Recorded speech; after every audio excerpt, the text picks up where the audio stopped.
والعاقبۃ للمتقین اما بعد فاعوذ باللہ من الشیطان الرجیم بسم اللہ الرحمن الرحیم۔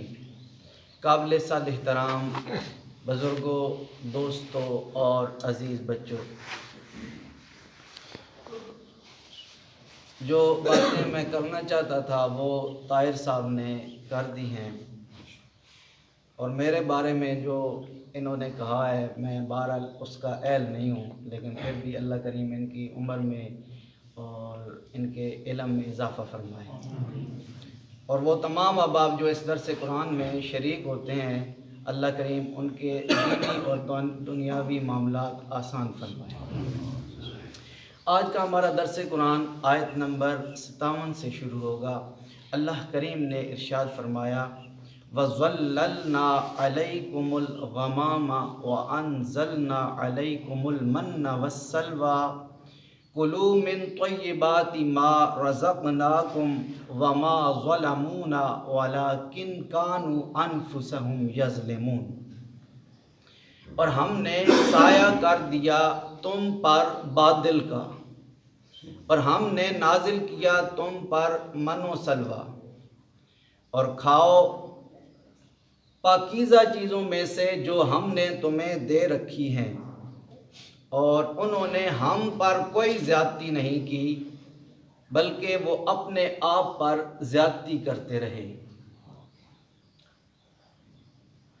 فرعون سے جب بنی اسرائیل کو نجات مل گئی تو اللہ رب العزت نے حضرت موسیٰ علیہ السلام کی طرف حکم بھیجا کہ اے موسیٰ اپنی قوم بنی اسرائیل کو لو اور ملک شام جاؤ، وہاں پہ ایک ظالم قوم عمالقہ آباد ہے، ان سے جنگ کرو، ان سے شام واپس لو اور پھر وہاں اپنی زندگی بسر کرو۔ اب یہ حکم جب حضرت موسیٰ علیہ السلام نے اپنی قوم کو سنایا تو چونکہ بغیر مشقت کے پورا مصر بنی اسرائیل کو مل گیا تھا، لہذا اب مصر کو چھوڑنا ان کے لیے مشکل تھا، لیکن چاہتے ہوئے یا نہ چاہتے ہوئے حضرت موسیٰ علیہ السلام کے ساتھ چل پڑے۔ لیکن جگہ جگہ حضرت موسیٰ علیہ السلام کے ساتھ شکایات کرتے، یہاں تک کہ مصر اور شام کے درمیان ایک میدان ہے، میدان تیہ، جب وہاں پہنچے تو انہیں وہاں خبر ملی کہ جس قوم سے ہم جنگ کرنے جا رہے ہیں وہ قوم تو بڑی مضبوط ہے اور بڑے لمبے قد والے ہیں اور بڑے جنگجو ہیں، تو وہاں ہی ہمت ہار بیٹھے اور کہنے لگے اے موسیٰ ہم نے اپنے بچوں کو یتیم نہیں کروانا، بلکہ کہنے لگے فَاذْهَبْ أَنْتَ وَرَبُّكَ فَقَاتِلَا إِنَّا هَاهُنَا قَاعِدُونَ، اے موسیٰ تم اور تمہارا رب جاؤ اور ان سے جنگ کرو، ہم تو یہاں ہی بیٹھے ہیں۔ بس ان کی اس نافرمانی کی وجہ سے اللہ نے انہیں اسی میدان میں 40 سال کے لیے قید کر دیا۔ اب انسان جب کسی کو قید کرتا ہے تو وہ سلاخوں کے پیچھے قید کر لیتا ہے، جیل میں قید کر لیتا ہے، لیکن اللہ رب العزت جب کسی کو قید کرتا ہے تو اللہ کی قید ایسی قید ہوتی ہے جو انسان کے تصور میں بھی نہیں ہوتی، اور وہ قید کیسی تھی جو اللہ نے ان کو دی؟ اسی میدان میں قید رہے، صبح چلتے تھے اپنے گھروں کو واپس لوٹنے کے لیے، اب جس جگہ سے چلتے تھے پھر پورا دن سفر کرتے، شام کو تھک کر جہاں سوتے تھے، صبح جب ان کی آنکھ کھلتی تو دوبارہ اس جگہ ہوتے جہاں سے چلے تھے، بس یوں ہی ساری عمر ادھر ہی بھٹکتے رہے۔ اب ان کو 40 سال کے لیے کیوں قید کیا گیا؟ مفسرین فرماتے ہیں کہ وہ لوگ جو حضرت موسیٰ علیہ السلام کے ساتھ نکلے تھے وہ جسمانی طور پہ تو آزاد تھے، لیکن ذہنی طور پر اس وقت بھی آزاد نہ تھے، اسی لیے انہوں نے اس میدان میں ذلت کی زندگی تو بسر کر لی، لیکن انہوں نے اللہ کا اور اس کے رسول حضرت موسیٰ علیہ السلام کا فرمان کا حکم نہ مانا اور جہاد نہ کیا اور اپنا طرز زندگی نہ بدلا۔ جب انہوں نے اللہ کا فرمان نہ مانا، اللہ کا حکم نہ مانا، تو اللہ نے ان کو اسی میدان میں قید کر دیا۔ اب قید کیوں ہوئے؟ اب جب حضرت موسیٰ علیہ السلام کے ساتھ نکلے تھے تو ان کی عمریں 30 سال تھیں، 35 سال تھیں۔ اب جب وہاں قید ہوئے تو اللہ نے 40 سال مزید قید ان کو اس لیے دی تاکہ یہ جو ذہنی غلام ہیں یہ سارے ادھر ہی مر جائیں اور ادھر ان کی قبریں بن جائیں۔ اور مفسرین لکھتے ہیں کہ پھر ایسا ہی ہوا، وہ سارے جو حضرت موسیٰ علیہ السلام کے ساتھ نکلے تھے ادھر ہی اسی میدان میں لقمہ اجل بن گئے اور موت کے منہ میں چلے گئے۔ اب انہی کی نسلیں جو ان میدانوں میں پلی بڑی تھیں، وہ جو پہاڑوں میں پیدا ہوئی تھیں، وہ جب جوان ہوئے تو چونکہ انہوں نے غلامی دیکھی نہ تھی، سیکھی نہ تھی، بس وہ لشکر حضرت یوشع بن نون کی قیادت میں نکلا اور پھر اللہ کا امر پورا ہوا اور ملک شام فتح ہو گیا۔ اب میں یہاں رک کر ایک بات ضرور کہوں گا کہ ایک آزادی حاصل کی تھی بنی اسرائیل نے فرعون سے، لیکن آزاد ہونے کے باوجود انہوں نے چونکہ فرعون سے سیکھی غلامی تھی تو اسی میدان میں ذلت کی زندگی تو بسر کر لی، لیکن اللہ اور اس کے رسول کا فرمان اور حکم نہ مانا، جہاد نہ کیا اور اپنا طرز زندگی نہ بدلا۔ اور ایک آزادی حاصل کی تھی ہم نے 1947 میں انگریز سے۔ کیا ہم نے انگریز کے طور طریقے کو چھوڑ کے اسوہ رسول صلی اللہ علیہ وآلہ وسلم کو اپنا لیا؟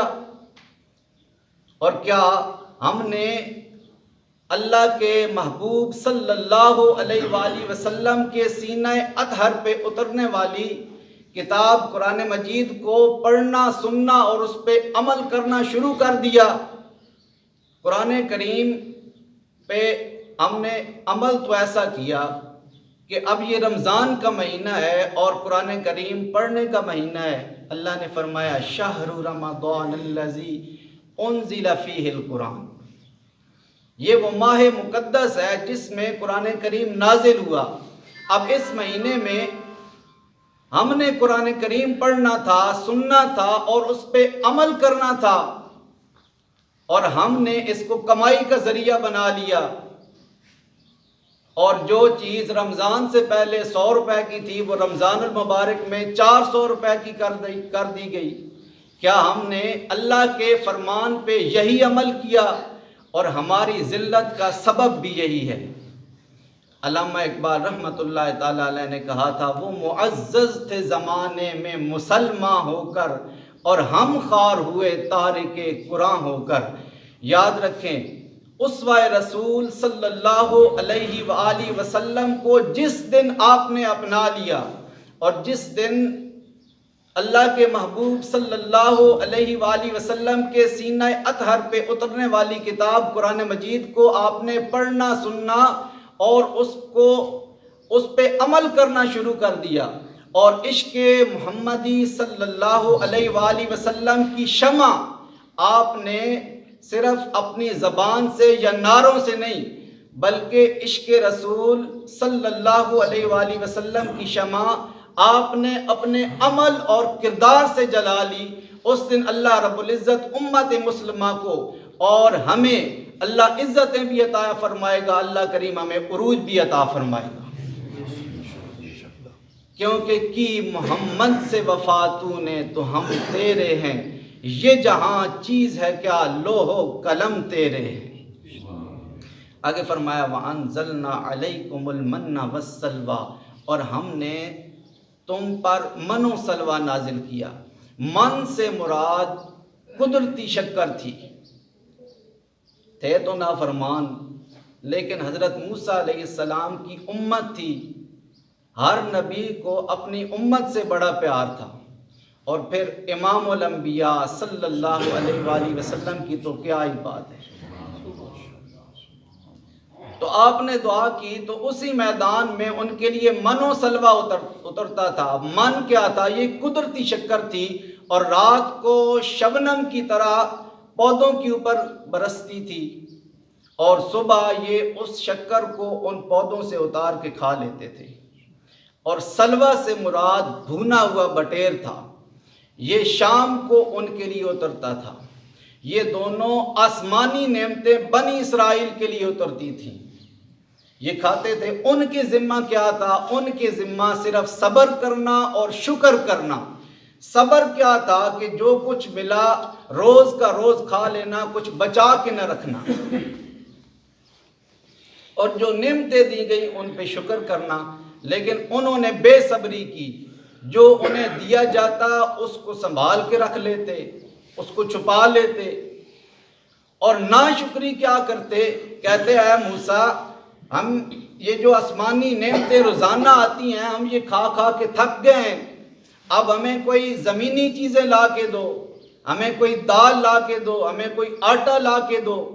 جب اللہ کی آسمانی نعمتوں کی انہوں نے ناشکری کی، اللہ نے اپنی وہ آسمانی نعمتیں ان سے چھین لی، اور فرمایا بنی اسرائیل والوں، میری آسمانی نعمتیں تم پہ اترتی تھیں، اگر انہی کو استعمال کرتے تو بروز قیامت بھی تم سے حساب نہ لیتا، لیکن اب جب تم نے ناشکری کی ہے تو زمین سے خود کماؤ، خود کھاؤ، اور بروز قیامت میں تم سے اس چیز کا حساب بھی لوں گا۔ تو درس کیا ملا؟ کہ اللہ رب العزت کی طرف سے جتنی بھی نعمتیں دی گئی ہوں، ان کا انسان کو شکر ادا کرنا چاہیے۔ جب کوئی انسان اللہ کی نعمتوں کا شکر ادا کرتا ہے، اللہ اپنی نعمتوں میں اور فراوانی کر دیتا ہے، اور اگر انسان ناشکری کرتا ہے تو وہ نعمتیں چھین لی جاتی ہیں۔ اس لیے اللہ نے فرمایا لَإِن شَكَرْتُمْ لَأَزِيدَنَّكُمْ وَلَإِن كَفَرْتُمْ إِنَّ عَذَابِي لَشَدِيدٌ۔ اگر میرا شکر کرو گے تو اور زیادہ دوں گا، اور اگر ناشکری کرو گے تو میرا عذاب بڑا سخت ہے۔ اور ساتھ متصل اللہ نے بتا دیا کہ اگر تم اور ساری زمین والے بھی میرا شکر ادا کرنا چھوڑ دو تو پھر بھی اللہ رب العزت کو کوئی فرق نہیں پڑتا، کیونکہ اللہ رب العزت تو بڑی ہی شانوں والا ہے اور بڑی ہی تعریفوں والا ہے۔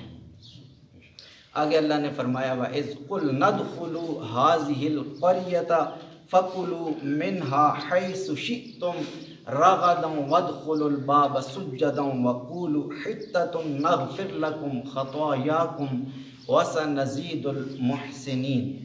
اور جب ہم نے کہا کہ اس بستی میں داخل ہو جاؤ اور کھاؤ جہاں سے چاہو جتنا چاہو، اور جب اس کے دروازے سے داخل ہونے لگو تو عاجزی سے داخل ہونا، اور یہ کہتے ہوئے داخل ہونا کہ اے خدا بخش دے ہمیں، ہم تمہاری خطائیں بخشنے والے ہیں اور ہم نیکوکاروں کو زیادہ دیتے ہیں۔ فَبَدَّلَ الَّذِينَ ظَلَمُوا قَوْلًا غَيْرَ الَّذِي قِيلَ لَهُمْ، پس بدل ڈالا ظالموں نے اس بات کو جو کہا گیا تھا۔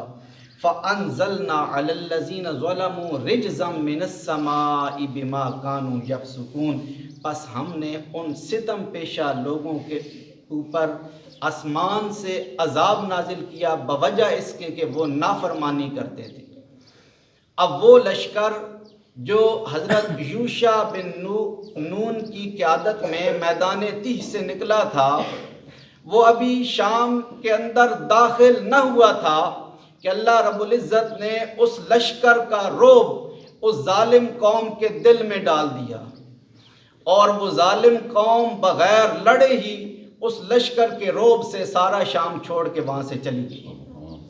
اب اللہ نے کہا کہ یہ فتح میں نے تمہیں دی ہے، لہذا جب اب اس بستی میں داخل ہونے لگو تو تمہارے ذمہ دو کام ہیں۔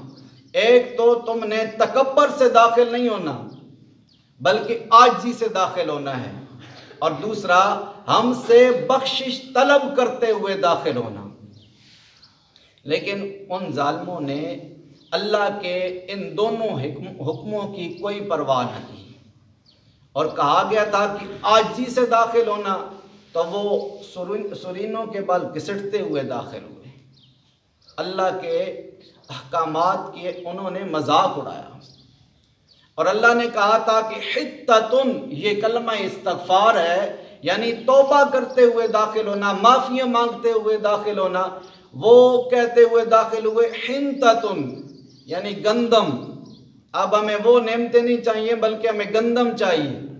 جب انہوں نے اللہ کے دونوں احکامات کا مذاق اڑایا، نافرمانی کی، تو اللہ نے فرمایا فَأَنزَلْنَا عَلَى الَّذِينَ ظَلَمُوا رِجْزًا مِّنَ السَّمَاءِ بِمَا كَانُوا يَفْسُقُونَ، تو ہم نے ان ستم پیشہ لوگوں پہ عذاب نازل کیا، اور اللہ نے عذاب بھی طاعون کا نازل کیا تھا، اور اسی میں وہ سارے اور اکثریت اسی طاعون میں پھر غرق ہو گئی۔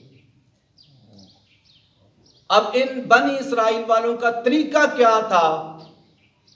ان کا طریقہ یہ تھا کہ جب اللہ کا عذاب نازل ہوتا تو معافیاں مانگتے، توبہ کرتے، اللہ رب العزت ان کے گناہوں کو پھر حضرت موسیٰ علیہ السلام کے وسیلہ سے معاف کر دیتا، اور جب وہ عذاب ٹل جاتا تو پھر سرکش ہو جاتے۔ آج ہم نے سوچنا یہ ہے کہ ہم کیا کرتے ہیں، ہماری بھی روش یہی ہوتی ہے کہ جب کوئی مصیبت آتی ہے، جب کوئی وبا آتی ہے، تو ہم اللہ کے گھروں کی طرف آتے ہیں، اللہ سے معافیاں مانگتے ہیں، اذانیں دیتے ہیں، بلکہ اوقات سے ہٹ کے بھی اذانیں دیتے ہیں، لیکن جب وہ وبائیں چلی جاتی ہیں تو پھر ہم اللہ رب العزت کو بھول جاتے ہیں۔ اب قرآن کریم میں جتنے بھی واقعات ذکر کیے گئے، ان کا مقصد، بنیادی مقصد ایک ہی ہے، اور وہ بنیادی مقصد کیا ہے کہ ہم پہلی قوموں کے حالات بھی پڑھیں، اور پھر ہم اپنے آپ کو بھی دیکھیں، اپنے احوال کا جائزہ لیں، اور اپنے شب و روز کو دیکھیں، اپنی عادات کو دیکھیں، اور پھر ہم موازنہ کریں کہ ہم بھی انہی کی طرح ہیں یا ہم نے اپنے آپ کو بدل لیا ہے۔ اگر آپ نے اپنے آپ کو بدل لیا ہے تو آپ اللہ کا بندہ ہونے کا حق ادا کر رہے ہیں، اور نبی آخر الزمان صلی اللہ علیہ وآلہ وسلم کا امتی ہونے کا حق ادا کر رہے ہیں۔ اور اگر آپ نے اپنے آپ کو نہیں بدلا تو پھر اپنے آپ کو اسی رمضان میں بدلیں، کہ اسی میں ہماری کامیابی ہے اور اسی میں ہماری بھلائی ہے۔ اللہ کریم مجھے آپ کو جو کچھ سنا اس پہ عمل کرنے کی توفیق عطا فرمائے۔ وآخر دعوانا ان الحمد للہ رب العالمین۔ آمین۔ اللہ